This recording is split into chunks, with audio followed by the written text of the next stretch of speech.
L'Union européenne a donné à sa politique à l'égard des pays de la rive sud de la Méditerranée un certain nombre d'inflexions. En premier lieu, l'accent sera mis davantage sur la promotion de la démocratie, puisque l'une des leçons de ce qui s'est passé récemment dans les pays arabes, c'est que la stabilité n'est pas soutenable sans la démocratie. Et donc, de ce point de vue-là, il faut en tirer les conséquences, à la fois sur le contenu de la relation bilatérale avec chaque partenaire et également sur le budget de coopération qui est mis en œuvre dans le cadre de cette relation bilatérale. On s'est rendu compte également que les acteurs de la société civile jouaient un rôle souvent très important dans l'évolution des sociétés, les jeunes, les femmes, et donc il sera nécessaire pour l'Union européenne de mettre davantage l'accent sur ces relations avec les acteurs de la société civile des pays partenaires, d'une part, et d'autre part, il sera nécessaire de chercher à établir des relations durables des partenariats durables entre les sociétés civiles de nos pays européens et les sociétés civiles des pays du Sud.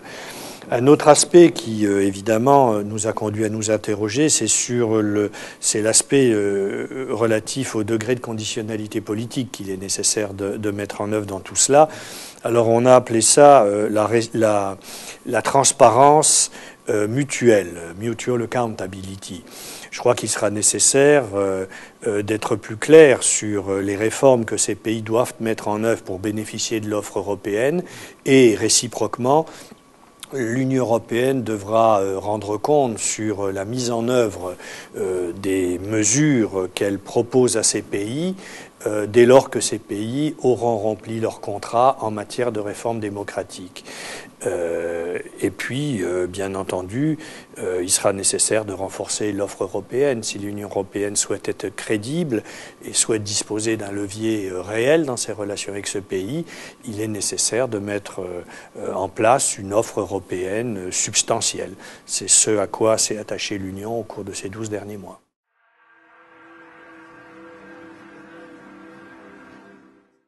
Bon, il est un peu trop tôt pour en tirer un bilan. En tout cas, on a essayé de mettre en œuvre assez rapidement ces principes nouveaux. Dans le domaine de la relation avec la société civile, a été créée une facilité pour la société civile dans les pays du voisinage, ainsi qu'une fondation européenne pour la démocratie qui devrait nous permettre d'avoir davantage d'impact dans notre volonté d'aider ces sociétés civiles.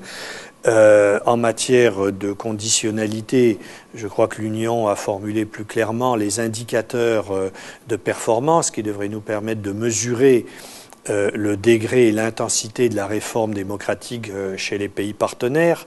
L'Union européenne a également accru son budget de coopération. Le plafond des prêts de la BEI à l'égard des pays du Sud a été augmenté d'1 milliard d'euros. Le mandat de la Banque européenne de reconstruction et de développement a été étendu aux pays de la Méditerranée.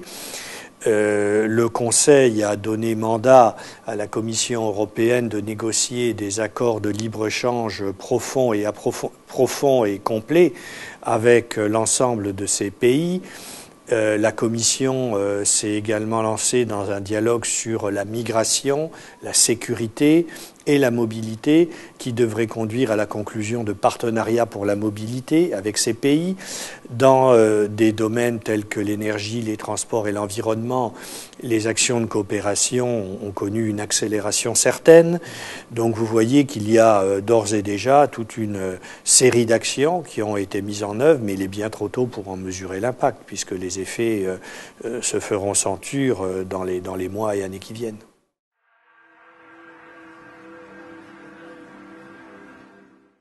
Je crois qu'il faut s'attacher à répondre aux besoins prioritaires des pays du Sud. Alors le besoin le plus évident, c'est l'emploi.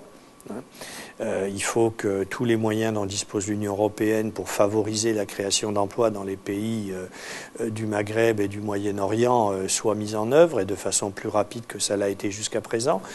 Il faut également créer un climat plus favorable à l'investissement et pour ça, je crois que la convergence réglementaire qui leur est proposée dans le cadre des accords de libre-échange complets et approfondis est tout à fait arrive à bon escient.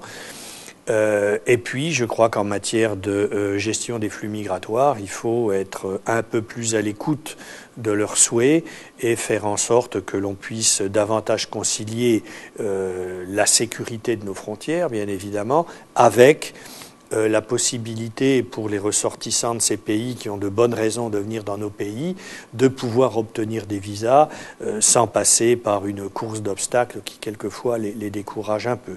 Donc je crois qu'il faut se concentrer sur les éléments qui constituent le cœur de la demande de ces pays dans leur relation avec l'Union. La mobilité, l'ouverture des marchés et puis bien évidemment l'appui aux réformes démocratiques.